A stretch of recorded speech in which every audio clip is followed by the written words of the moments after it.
فلما قضى موسى الأجل وسار بأهله آنس من جانب الطور نارا قال لأهله امكثوا إني آنست نارا لعلي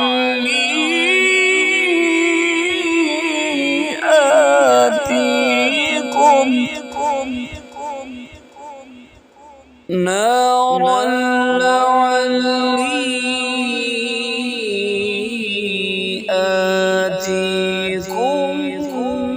منها بخبر أو جذوة